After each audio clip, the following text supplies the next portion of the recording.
사도행전 16장 1절에서 3절 말씀이 되겠습니다.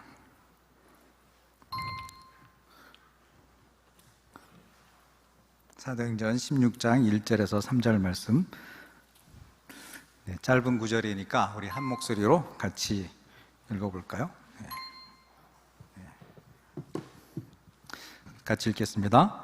바울이 더베와 루스드라에도 이름에 거기 디모데라 하는 제자가 있으니 그 어머니는 믿는 유대 여자요 아버지는 헬라인이라.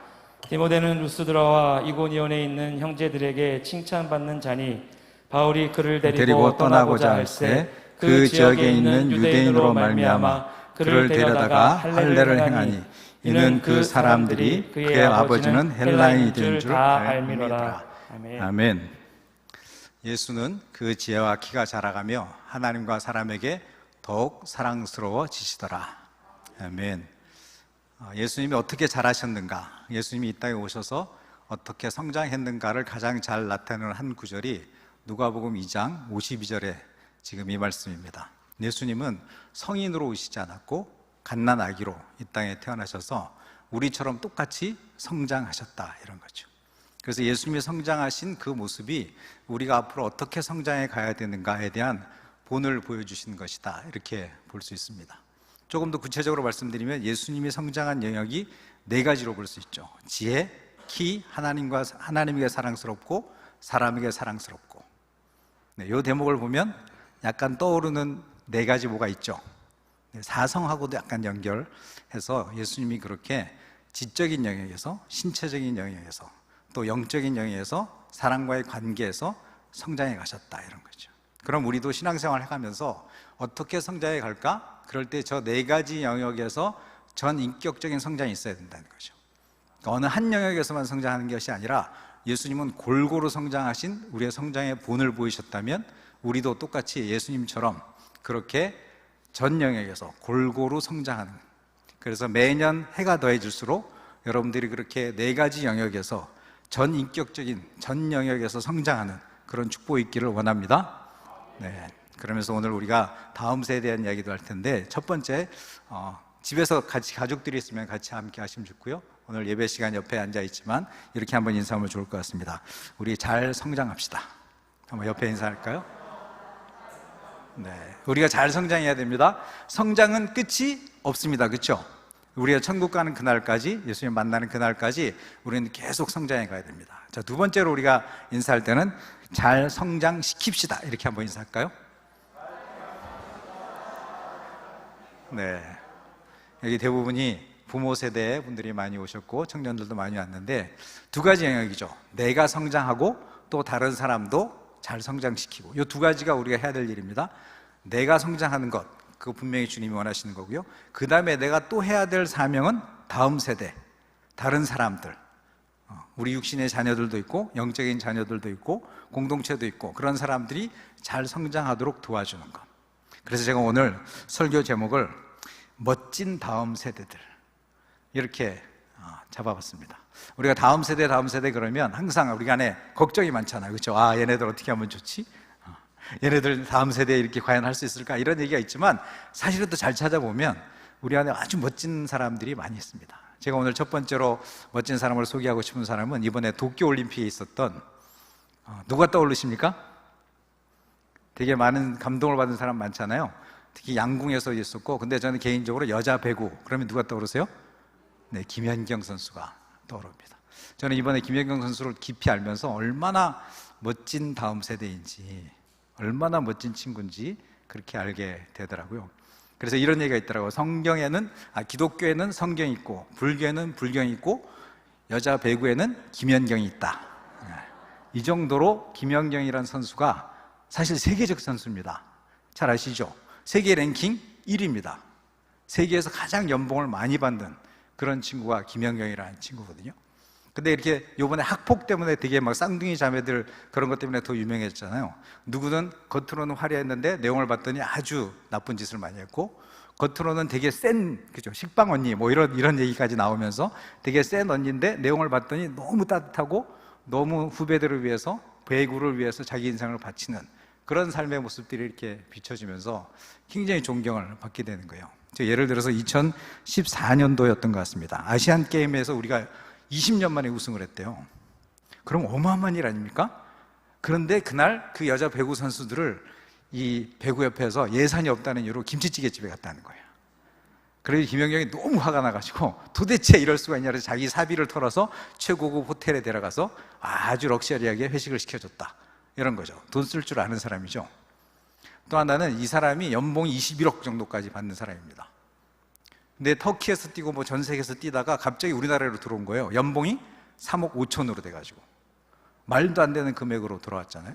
그러면서 당신이 왜 들어왔냐 이렇게 질문했더니 후배들을 위해서, 이제 후배를 키워낼 때고, 그 다음에 모든 국민들이 제발 좀 여자 배구에 관심을 좀 가져줬으면 좋겠다, 이런 마음에서 자기가 받을 수 있는, 안 그래도 지금 전 세계를 뛰면 20억 넘게 받을 수 있는 사람이 3억 5천이라고 하는 말도 안 되는 연봉에 계약을 하고 이 나라를 찾아온 거예요. 왜? 후배들을 위해서, 다음 세대들을 키우기 위해서. 근데 이 김연경의 이야기 중에 가장 감동적인 것은 2017년에 있었던 8월 15일 필리핀에서 있었던 아시아 배구 연맹 배구 8강전 대만과 있었던 날이랍니다.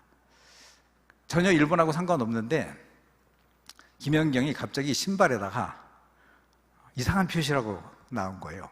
그 왜 그랬냐 그랬더니 그날이 8월 15일이잖아요. 그래서 이 배구 용품이 다 일본제랍니다. 이렇게 스폰을 받은 게 아닌데도 불구하고 너무 일본제가 발달돼 있으니까 어쩔 수 없이 일제를 입어야 하고 신어야 되는 거예요. 워낙 그게 스포츠 쪽으로 잘 발달돼 있으니까.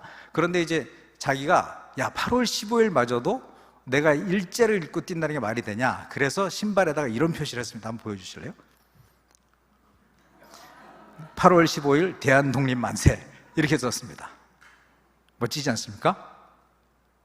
이런 다음 세대들이 세계에서 1위를 한다 할지라도 저런 의식을 갖고 있다는 게 저는 너무 존경스러운 거죠. 자, 이참에 또 한 명의 자랑스러운 우리의 다음 세대라고 하기엔 약간 나이가 있지만 그래도 어르신들이 보기에는 다음 세대죠. 피아니스트입니다. 임현정이라는 피아니스트인데요. 아시는 분은 아실 텐데 세계 1위 정도 하는 우리나라의 최고의 피아니스트입니다. 프랑스 파리 국립음악원에 최연소로 입학하고 최우수 성적으로 졸업을 했습니다. 24살 때 베토벤 피아노 소나타 전집을 음반 취입을 한 거예요.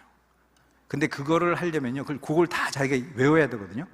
다 외우고 소화시켜서 그거를 자기가 해야 되는데 딴 사람은 몇 년 걸린대 그거를. 근데 이 임현정이라는 이 우리 피아니스트는 29일 만에. 우와, 놀리시죠, 그렇죠? 대단한, 그래서 전 세계가 놀랬다는 거 아닙니까? 그래서 빌보드 차트 그 클래식 부문의 1등, 그 다음에 아이튠즈 차트에서 1위를 차지하는 전 세계 피아니스트 1위 하는 사람이 바로 대한민국, 우리의 다음 세대입니다. 특별히 임현정은 이제 연주를 하고 나면 그 다음에 맨 끝일 때 뭘 하죠? 잘 치고 나면? 우리가 연주회를 안 가본 지 오래됐군요. 근데 앵콜 하죠. 앵콜. 그러면 무조건 앵콜 1위 곡이 뭐냐면 아리랑 환타지라는 곡을 칩니다. 자기가 작곡한 거거든요. 그걸 치는데 2015년도에 일본에서 임현정을 이제 불렀답니다. 와서 공연해줘라. 그런데 조건이 하나 있었습니다. 앵콜 나올 때 아리랑 환타지는 절대 안 된다. 그래서 자기가 오케이 하고 갔답니다. 그러고 나서 공연을 했어. 그랬더니 사람들이 막 난리가 났을 거 아니에요? 그러니까 막 앵콜 했죠. 그때 뭘 했을까요? 아리랑 환타를 쳐버렸죠, 이렇게. 그랬더니 일본 사람 그 관계자들이 얼굴이 막 불가불가 할 거 아니에요? 근데 관객들은 막 너무 그런 거예요. 자, 그래서 오늘 지치고 힘든 여러분들, 오늘 하루를 사시고 일주일 사시기 힘드셨는데 우리 그래도 세계적 피아니스트의 연주를 한번 같이 들어보도록 하겠습니다.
멋지셨습니까? 나중에 한번 이면정 검색해가지고 왕벌이라고 하는 그걸 보시면 손가락이 얼마나 빨리 움직이는지 그 유튜브 하나가 1억이 넘는 사람이 아마 봤을 겁니다. 그것 때문에 전 세계에서 유명해지면서 저 손가락이 굉장히 빨리 치면서도 굉장히 정확하게 이게 친다는 거예요. 이렇게 저는 잘 모르지만 네, 그런 평이 있습니다. 이 두 사람을 제가 소개하면서 이 두 사람이 전 세계 1위 하잖아요. 각 분야에서. 그것 때문에 유명하기도 하겠지만 저는 이들이 의식 있는 사람들이라는 게 참 좋습니다. 자기 민족을 사랑하고 자기 조국에 대한 프라이드를 갖고 있고, 그래서 일본 사람들이 그랬다는 거야. 아니 당신 하지 말라 그랬는데 왜 했냐 그랬더니 아니 그다음부터 날 부르지 마라 그러면 나 일본에서 할 마음이 없다 이런 거예요. 이제 이 정도는 당당해야 되지 않겠습니까? 우리가 다음에 제발 좀 불러주세요. 알겠습니다, 제가 안 할게요, 이런 게 아니라 오케이, 난 일본이 안 불러도 전 세계가 나를 불러, 이런 당당함을 갖고 그렇게 했다는 거죠. 그래서 우리 다음 세대들에게 저는 그럼 필요한 게 뭘까? 역사의식이 좀 필요하다는 생각이 들어요. 여기 부모 세대들, 우리 아이들을 키워낼 때 멋진 다음 세대를 키워내는 중요한 게 당연히 실력도 필요하죠. 그죠? 어느 분야에서 굉장히 잘하는 것, 그게 우리 담임 목사님께서는 지성과 관련돼 연결돼 있잖아요. 당연히 그렇기도 하지만 우리 목사님 강조하는 5애 있잖아요. 5가지 애. 첫 번째가 조국애, 직업애, 생명애, 자기애, 진리애. 그렇죠? 그 중에서 맨 첫 번째가 조국애가 있다는 거죠. 크리스찬만큼 나라를 사랑하고 나라를 위해서 기도하는 사람들이 없는 거잖아요.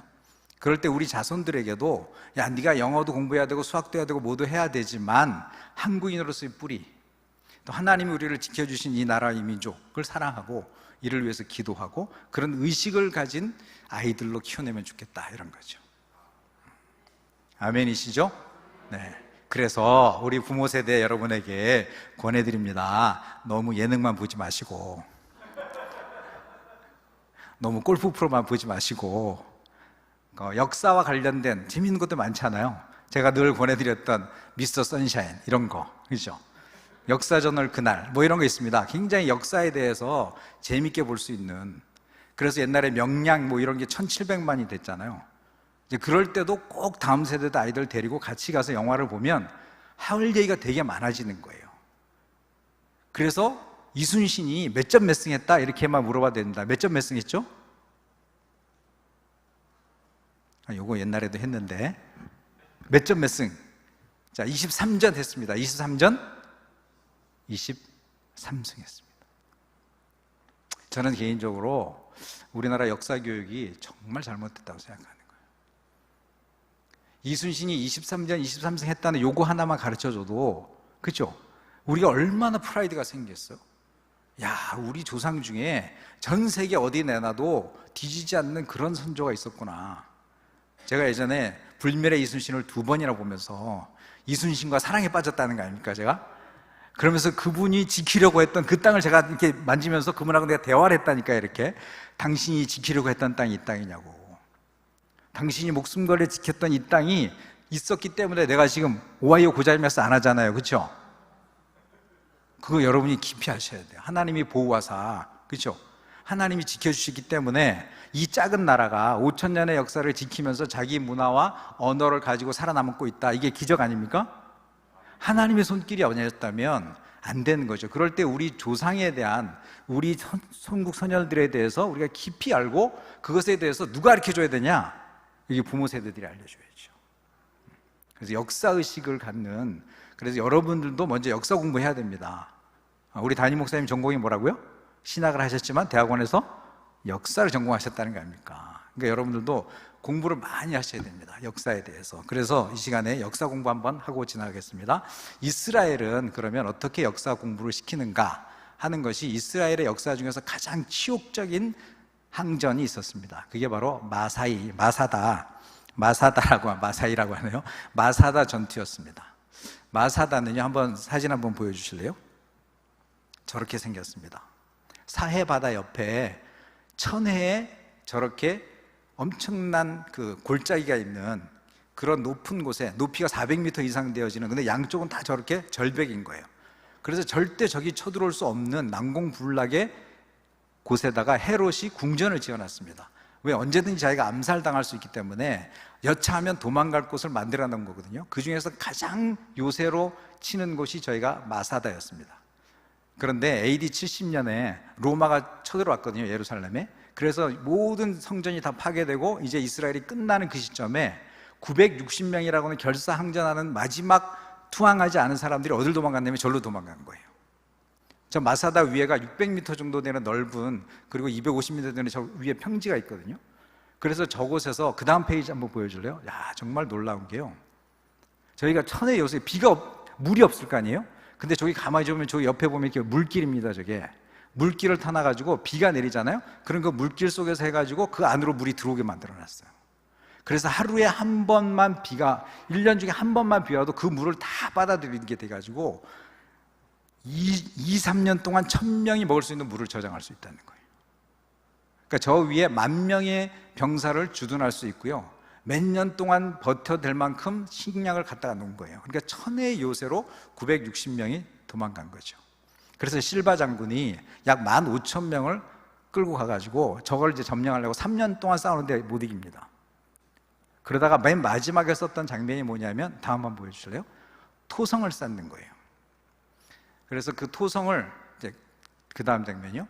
그래서 토성을 쌓기 시작해서 올라갑니다. 시간 싸움이죠. 이제 위에서부터 계속 아래에서부터 이렇게 쌓고 올라가는데, 처음에는 막 저항하다가 나중에는 위에 있는 사람들이 화살도 안 쏘고 저항하지 않았다는 거예요.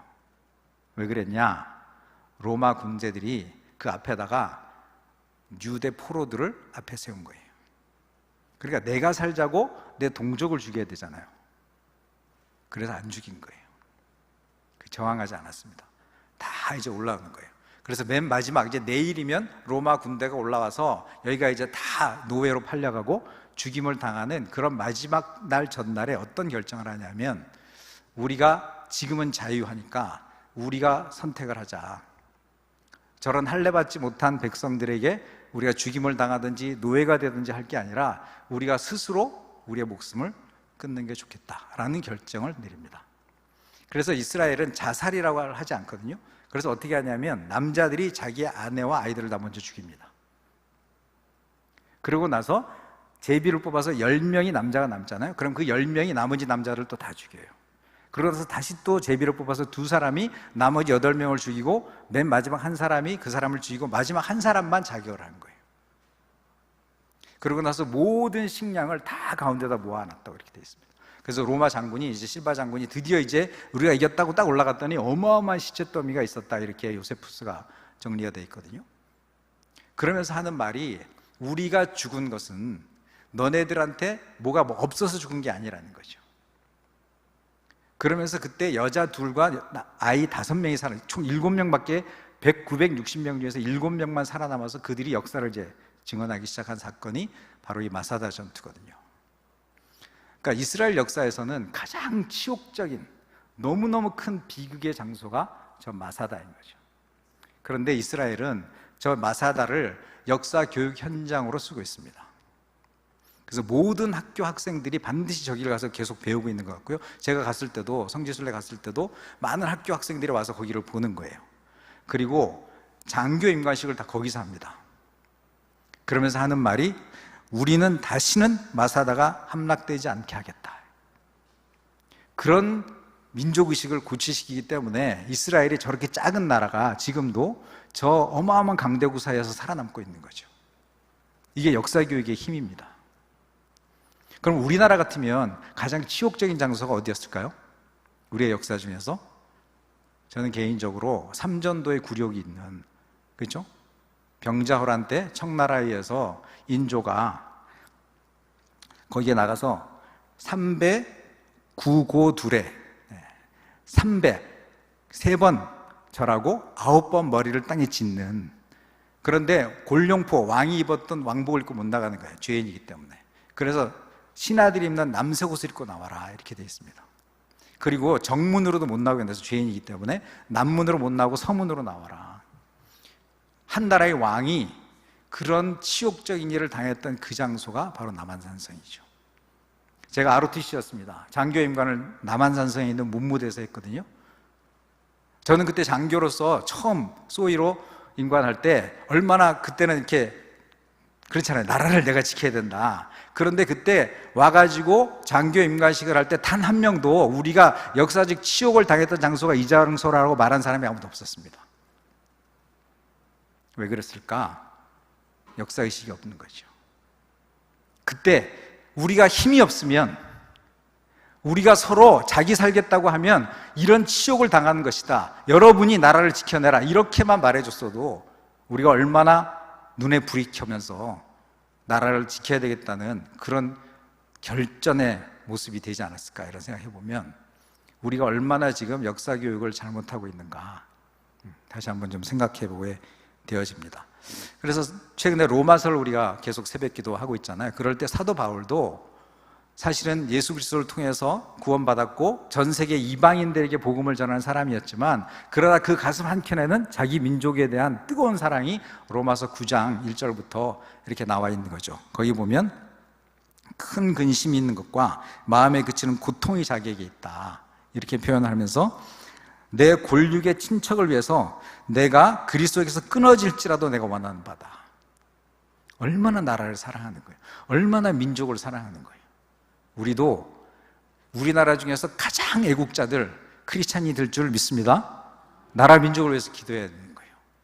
지금 나라가 되게 위태롭다고 많이 담임 목사님 말씀하시잖아요. 그럴 때 이거 뭐 난 잘 모르겠고 그냥 우리 아이들 이렇게 하지 마시고, 오늘도 이따가 기도하실 때 하나님, 이 나라 정말 5,000년의 역사를 가지고 있는 이 작은 나라가 세계 1위 하고 있는 많은 것들이 있는 걸 보면 정말 하나님이 도우셔야만 된다는 걸 저희가 믿습니다. 앞으로도 위기 가운데 지켜주시고 이 나라 자유하게 하시고 자유민주주의 안에서 남북이 통일되게 하시고 우리 다음 세대들 통일된 조국에서 마음껏 하나님의 나라를 위해서 힘있게 쓰임받고 전 세계에 나가서 살 수 있는 그런 사람들 되게 해주십시오.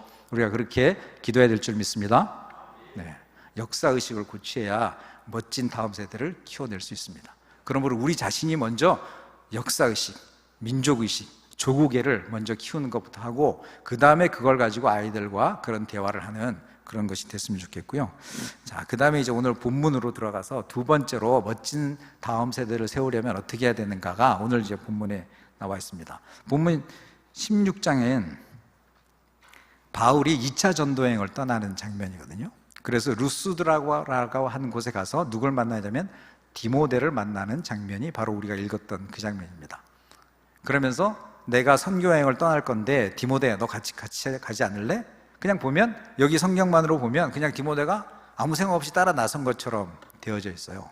그래서 그 장면만 여러분이 읽으시면 디모데가 따라 나섰다는 게 아무 일도 아닙니다. 그러나 이 성경을 조금 더 깊이 보면 디모데가 그 바울을 따라 나섰다는 게 얼마나 큰 대가지불을 마음속에 결정하고 따라 나서는가가 1차 전도행의 장면을 봐야 되는 거거든요. 그 1차 전도행의 장면이 어디 나오냐면 사도행전 14장 19절에 나옵니다. 한번 19절 한번 사도 바울이 돌에 맞아 죽을 것 같은 사건이 언제 나오냐면 바로 이 사도행전 14장에 나오는데 그 구절 한번 읽어볼까요?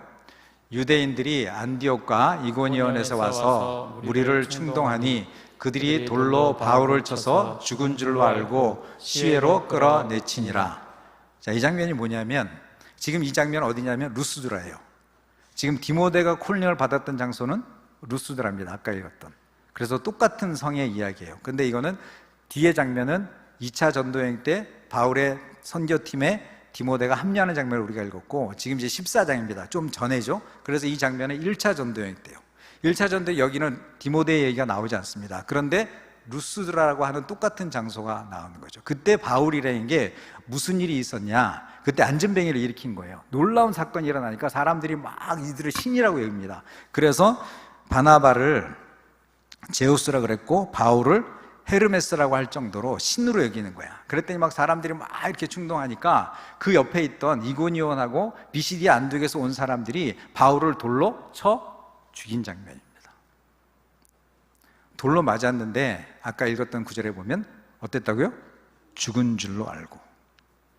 자, 여러분 적입니다. 그렇죠? 우리가 우호적인 사람이 아니고 저 바울 저놈을 죽여버려야 돼. 쟤 때문에 아주 세상이 시끄러워. 쟤 때문에 이상한 사람들이 많이 예수를 믿게 되고 우리가 추구하는 그런 유대교 그런 바리새인, 그렇게 추구해야 되는 것에 많이 혼돈이 생겨. 그래서 저놈을 빨리 죽여버리자 하고 돌을 친 거거든요. 그러면 얼만큼 죽었을까요? 건성으로 죽인 게 아닌 거죠. 그죠? 실제로 제가 영화나 이런 데는 실제로 이렇게 보면 돌을 던지는 장면들 이렇게 봤거든요. 그리고 맨 마지막에 어디 가냐면 맨 마지막 죽은 걸 확인하기 위해서 이만한 큰 돌로 찍습니다. 이렇게. 자, 그렇게까지 해서 바울이 죽었다고 적들이 이제 죽었어 하고 가는 장면이면 도대체 바울은 얼마나 많이 돌에 맞았고, 그렇죠? 돌에 맞았다는 걸 한번 상상을 한번 좀 해보세요. 그래서 제자들도 이제 바울이 죽었구나 하는 장면이 바로 14장 20절에 나옵니다. 자, 20절 거기 한번 또 같이 읽어볼까요?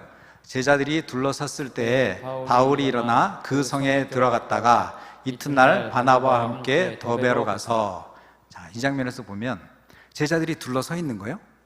왜? 바울 선생이 죽었으니까. 우리가 따르던 그 어마어마한 믿음의 바울 선생이 죽어버렸다 하고 제자들이 어쩔 수 없이 서 있던 그때 바울이 눈을 탁 뜬 거예요. 얼마나 놀랬겠어요? 죽었던 사람이 살아났다고 생각하니까. 자, 그런데 여기서 우리가 같이 보고 싶은 것은 바울이 일어났을 때, 자, 아까 그 구절 한번 다시 보여주실래요? 바울이 일어나서 어디로 갔다고요? 그 성에 들어갔다. 그 성이 어딜까요? 루스드라입니다. 이 장면 한번 잘 묵상 한번 해보세요. 루스드라에서 돌에 맞아 죽었거든요.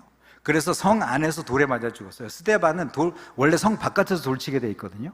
그렇죠? 예수님도 성 밖에서 죽었잖아요. 그런데 얼마나 긴박했으면, 얼마나 빨리 죽이고 싶었으면 사도 바울을 성 안에서 죽인 거예요. 그래서 끌고서 성 바깥에다 던진 거거든요. 그런데 바울이 일어나서, 우리 같으면 그렇게 일어났으면 어디 갈까요? 딴 데 도망가야죠. 그죠? 다른 성으로 피해야 되죠. 그런데 그렇게 만신창이가 된 바울이 일어나서 어디에 들어와요? 자기를 죽이려 했던 사람들이 지금도 남아있는 그 성으로 들어가는 거예요. 그러고 나서 그 다음 절 14장 21절에 보면 복음을 그 성에서 전하여 많은 사람을 제자로 삼고 루스드라와 이고니온과 안디옥으로 돌아가서, 자, 요거를 1차 전도행 지도를 한번 보고 설명해 볼게요. 한번 지도 보여줄래요? 자, 여기서 보면 저기 오른쪽에 위에 안디옥이 돼 있죠. 저게 이제 수리아 안디옥이거든요. 그래서 1차 전도행, 2차 전도행, 3차 전도행 출발을 여기서 하면 저기서 출발하는 거예요. 그래서 녹색이 이렇게 내려가잖아요. 그게 이제 1차 전도행 출발하는 거군요. 바나바와 함께 해서 구브로로 갔다가 그 다음에 이제 버가로 나와서 거기서 마가 요한이 도망가죠. 그러고 나서 올라가고 나서 이제 안디옥, 저기 안디옥은 비시디 안디옥입니다. 위에는. 그러고 나서 이고니온으로 갔다가 루스드라 걸치죠. 저 루스드라에서 돌에 맞아 죽은 거예요. 자, 저 여정을 잘 보셔야 됩니다.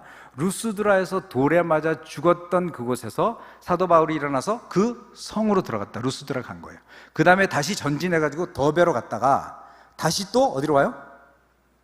루스드라 오죠. 그리고 다시 이고니온으로 가고 안디옥으로 가는 거예요. 자기를 죽이려 했던 사람들이 따라왔던 그 성을 루스드라도 들어가고 이고니온도 들어가고 안디옥도 들어가는 바울의 야성, 그 장면을 누가 다 봤냐? 디모데가 다 본 거죠. 예수를 위해서 산다는 건 저런 거구나. 예수를 위해서 산다는 건 죽음까지도, 목숨까지도 내놓고 따라가는 게 저거구나라는 것을 디모데는 알았다는 거예요. 1차 전도행 때. 근데 2차 전도행에 똑같이 사도 바울이 루스드라에 와가지고 디모데를 만나고 콜링한 거거든요. 너 선교팀에 가지 않을래? 그럴 때 디모데가 순적하게 순종하며 따라 나섰다. 이런 얘기가 오늘 읽었던 본문 얘기죠. 자, 이런 대가를 지불하는데도 불구하고 복음을 위해서 생명을 바칠 수도 있는 그 콜링 앞에 아무런 저항 없이, 아무런 주저함 없이 알겠습니다, 제가 따라 나가겠습니다 할 수 있었던 다음 세대, 정말 멋지지 않습니까? 몸살이지 않고 난 다른 계획이 있는데요, 나는 제가 하고 싶은 게 있는데요 말하지 않고 저는 정말 두려워서 못할 것 같습니다 라고 마가 요한처럼 하지 않고 디모데는 그 부르심 앞에 그냥 순적하게 따라가는 거예요. 그러면서 사도 바울이, 제가 이제 멋진 다음 세대를 세우는 두 번째로 생각했던 건 바울의 본을 봤기 때문에 바울이 말한 만큼 살고 있는 그 삶을 보고 아, 나도 예수를 믿는 사람인데 바울 선생이 말한 것과 똑같이 살고 있구나. 그러면 나도 저분을 따라서, 설사 내가 죽는 한이 있다 할지라도, 그죠? 돌에 맞아 죽는 한이 있다 할지라도 내가 이 복음을 위해서 같이 살아야지 하고 따라 나섰지 않았겠냐, 이런 거죠. 우리 다음 세대들이 왜 멋진 다음 세대로 세워지지 않냐? 저는 많은 이유가 있겠지만 사실 이제 많은 걸 보면 사실은 금쪽 같은 내 새끼 뭐 이런 프로그램도 있잖아요, 그죠? 그런 데서 보면 대부분의 원인이 누구예요? 부모입니다. 우리가 다음 세대들이 왜 믿음 안에서 못 사냐라고 너 왜 이렇게 말하기 전에 사실은 우리 자신을 돌아봐야 되는 거예요. 나는 어떤 본을 보이고 있는가? 나는 우리 아이들에게 믿음으로 산다는 게 뭔지, 예수로 해서 산다는 게 때로는 저런 대가도 지불하고 예수 때문에 죽을 수도 있다고 말할 때 비겁하게 돌아서지 않고 예수를 위해서 뚜벅뚜벅 걸어가고 있는 그 믿음을 볼 때 아이들이 오히려 도망갈 것 같죠. 디모데처럼 저도 주님을 위해서 같이 죽을 수 있겠습니다 하고 따라 나선다는 거예요. 우리 부모님들이 이번 기회에 한번 잘 돌아보는 시간이 됐으면 좋겠다, 그런 생각이 듭니다. 나는 어떤 모습을 우리 다음 세대들에게 보이고 있는가? 믿음으로 살고 있을 때 내가 정말 대가를 지불하고 희생을 하고 십자가의 길을 선택하고 갈 때 오히려 아이들은 그것을 정말 믿음으로 받아들이고 나도 그 길을 가겠다. 저는 그런 거죠. 선교사의 자녀가 또 선교사가 됐다. 이게 이해가 됩니까? 어떻게 사는지 뻔히 알아. 어떻게 어렵게 사는지 뻔히 아는데 그 길을 또 가고 있는 거예요.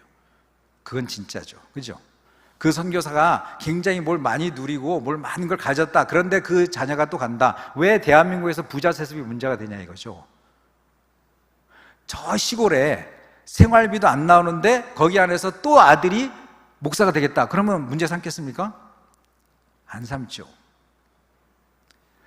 부자 세습이 문제가 되는 것은 이 서울의 큰 교회들, 어마어마한 헌금이 들어오는 그곳에서 그 아들에게 또 그 자리를 주겠다고 하니까 문제가 되는 거잖아요.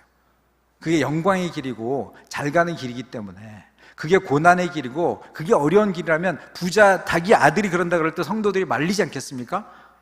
너는 하지 마라. 그럼에도 불구하고 아버지가 그렇게 어렵게 살았고 힘들게 살았는데도 불구하고 나도 그 길을 가겠다 할 때 얼마나 그게 아름다운 삶이 되겠어요? 우리 안에 그런 본이 되어지는 그런 부모가 되었으면 좋겠습니다. 특별히 또 디모데를 생각하면 많이 아시겠지만 디모데후서 1장 5절에 보면 이는 내 속에 거짓이 없는 믿음이 있음을 생각함이라. 이 믿음은 먼저 내 외조모 로이스와 내 어머니 유니게 속에 있더니 내 속에도 있는 줄을 확신하노라. 사도 바울은 디모데의 믿음이 누구로부터 왔는가 정확하게 봤다는 거죠. 외할머니 로이스, 어머니 유니게로부터 믿음이 전수되어진 것을 보여주는 거예요. 그럴 때 이 외할머니의 삶, 어머니의 삶이 단순하게 말로 하지 않았을 거고 그렇게 살아냈기 때문에 디모데도 그 믿음을 받아들였고 그렇게 자기 걸로 받지 않았을까, 이런 거죠. 제가 여러 번 보여줬던 PPT일 것 같은데요, 마지막 파워포인트 한번 보여주실래요? 제가 너무 좋아하기 때문에 자주 인용을 합니다. 보셨죠? 그런 말 하잖아요. 자녀는 부모의 뒷모습을 보고 닮아간다고. 우리의 뒷모습이 우리 다음 세대들에게 어떤 모습으로 비치고 있는지, 그럴 때 저 아이는 왜 저렇게 살아야 하는지, 왜 뒷짐을 지고 가는지 모르지만 앞에 사람들이 그렇게 가니까, 그럴 때 단순하게 말로는 안 되는 세상이잖아요, 그죠? 그래서 우리의 7대 비전 속에서도 삶의 증거가 있어야 된다. 그래서 그 삶의 증거를 항상 우리가 외부에서만 할 것이 아니라 내 집안에서, 내 가까운 사람들에게 나는 어떤 삶의 증거를 보이고 있는가, 이렇게 한번 돌아보면 좋을 것 같습니다. 특별히 신약에서 디모데가 이렇게 멋진 믿음의 삶을 선택하고 마지막 사도 바울이 죽을 때까지도 마지막 썼던 그 성경책이 디모데 후서잖아요. 그러니까 디모데가 여전히 에베소의 담임 목사로 있을 때 사도 바울은 마지막 자기의 자녀 같은, 아들 같은 디모데에게 복음과 함께 고난을 받으라, 이 말을 하는 거거든요. 그럴 때 디모데는 복음과 함께 고난을 받는 게 뭔지 너무 정확하게 본 사람이에요. 그러니까 그 말이 뭔지 알아들은 거죠. 아, 나의 아버지 바울 걱정하지 마십시오. 나도 주님 당신처럼 이 길을 걸어갈 겁니다. 아마 이렇게 하지 않았을까 싶습니다. 왜냐하면 그거를 이미 보고 따라왔던 사람이기 때문에 마가처럼 뭔지 모르고 따라왔다가 아이고 이거 아닌가 봐 하고 도망가는 게 아니라 처음부터 예수를 믿고 따르는 건 저런 대가를 지불하는 거구나 라고 알고 따랐기 때문에 복음과 함께 고난을 받아라는 게 내가 복음을 위해서 참수로 당하고 죽는 자리까지 간다 그럴 때 너도 복음을 위해서 죽었으면 좋겠어 할 때 디모데가 아멘 하면서 눈물로 그 편지를 받지 않았을까 그런 생각해 봅니다. 한편 구약에서 정말 멋진 다음 세대 그러면 저는 아론의 손자인 비느하스가 있지 않았을까 싶은 생각이 들어요. 모압 평지에서 모압 여인들하고 음란에 빠졌습니다. 그래서 하나님의 진노가 있으니까 모세가 야 모든 사람들 음란한 애를 다 데려와 다 죽이려고 그러는 그 엄중한 시간에 어떤 사람이 미디안 여인 하나를 데리고 그 많은 사람들이 보는 앞에서 아주 유유자적하게 비꼬는 듯이 하면서 그 천막으로 들어가는 거예요, 여자랑. 그래서 그 비느하스가 그 여호와의 질투하심을 자기한테 느껴가지고 창을 두고 들어가서 그 남자 여자 배를 둘을 동시에 찔렀다 이런 얘기가 나오거든요. 저는 그 비느하스가 다음 세대, 멋진 다음 세대의 모습이 아니었을까, 구약에서 찾을 수 있는. 그럴 때 하나님이 민수기 25장 11절에 제사장 아론의 손자 엘라살의 아들 비느하스가 내 질투심으로 질투하여 이스라엘 자손 중에서 내 노를 돌이켜서 내 질투심으로 그들을 소멸하지 않게 하였도다. 우리 다음 세대들이 저런 질투심, 하나님의 질투심, 죄에 대해서 불의와 타협하지 않고 오히려 그 죄를 끊겠다고 하는, 내가 어떤 대가를 지불한다 할지라도 그것에 대해서 다시는 그것이 하지 않도록 내가 하나님의 마음으로 하겠다는 그런 다음 세대를 우리가 키워낼 수 있다면 이것은 숫자에 있지 않다고 생각합니다. 우리가 많은 숫자가 필요치 않습니다. 정말 하나님의 마음에 합한 사람 한 사람, 하나님의 마음에 완전히 사로잡힌 그 한 사람을 우리가 세워낼 수 있냐 없냐, 그것이 우리가 다음 세대들을 위해서 해줄 수 있는 마지막 일이 아닐까 이렇게 생각합니다. 이 시간 우리 찬양하면서 우리의 마음을 가지고 기도를 좀 하는 시간을 가졌으면 좋을 것 같습니다. 오늘 아침 새벽 기도 때 담임 목사님이 나 주님의 기쁨 되기 원합니다 그 찬양했잖아요.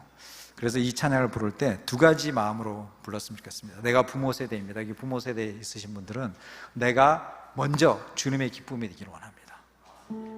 내가 주님이 나를 보실 때 정말 내가 너를 기뻐한다, 네 삶이 너무 아름답다, 네가 정말 그 비느하스의 질투심을 가지고 나의 질투심을 가지고 나를 따라오는 네 삶이 너무 아름답다고 할 만큼 우리가 주님을 기쁘시게 하는 삶이었으면 좋겠고, 두 번째는 내 다음 세대, 내 자녀들이, 내 손자들이, 내 손녀들이, 또 아니면 여기 공동체에 있는 다른 사람들이 정말 그런 마음을 가지고 주님의 기쁨이 되는 사람 되게 해주십시오 라는 마음으로 우리가 함께 찬양하고 기도하겠습니다. 나 주님의 기쁨 되기 원하네. 내 마음을 새롭게 하소서. 새 부대가 되게 하여 주사. 주님의 빛 비추게 하소서. 내가 원하는 한 가지, 주님의 기쁨이 되는 것. 내가 원하는 한 가지, 주님의 기쁨이 되는 것. 겸손히 내 마음 드립니다. 겸손히 내 마음 드립니다. 우리 다 같이 눈 감고 가슴에 손을 얹고 나의 찬양할까요? 모든 것 받으소서. 나의 마음 깨끗게 씻어주사.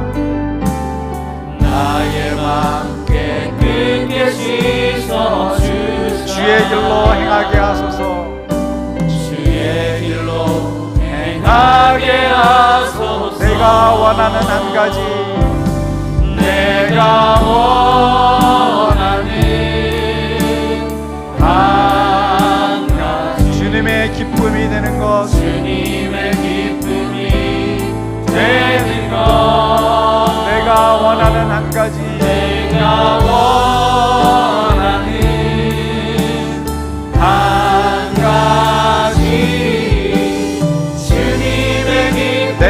원하는 한 가지, 내가 원하는 한 가지, 주님의 기쁨이 되는 것, 주님의 기쁨이 되는 것, 내가 원하는 한 가지, 주님의 기쁨이 되는 것. 이 시간 다 같이 기도할 때 정말 우리의 남은 생의 최고의 목표는 정말 멋진 다음 세대를 세워놓고 이 땅을 떠나는 것입니다. 그런데 하나님, 그 다음 세대는 내가 말한다고 되는 것이 아니라 내가 본을 보일 때, 내가 그들에게 아름다운 뒷모습을 보여줄 때 세워줄 수 있는 것을 믿사오니 하나님, 이 시간 내가 그렇지 못했음을 회개합니다. 하나님, 말로는 그렇게 해놓고 그렇게 살지 못했던, 언행이 일치하지 못했던 내 모습을 이 시간 회개합니다. 하나님, 나로 먼저 주님이 기뻐하시는 삶을 살 수 있도록 축복하여 주시옵소서. 이 시간 우리 자신을 위해서 우리 다 같이 10분 동안 제가 시간 맞춰놓고 같이 기도하겠습니다. 우리 다 같이 주여 한번 부르고 자신을 위해서 내가 먼저 본이 되겠습니다. 같이 기도하겠습니다. 주여! 할렐루야. 아버지 하나님, 우리가 다음 세대를 세우기를 다음 세대 말로 하지만 아버지 하나님, 정말 내가 그 다음 세대의 본이 되었는지, 사도 바울은 아버지는 돌로 맞아서 만신창이가 된 그 얼굴을 가지고도 그 성에 다시 들어가 너희가 하나님의 나라에 들어가려면 고난을 같이 받아야 될 것이라고 말했던 그 바울의 삶의 모습이 디모데에게 도전이 되어졌고 삶의 본이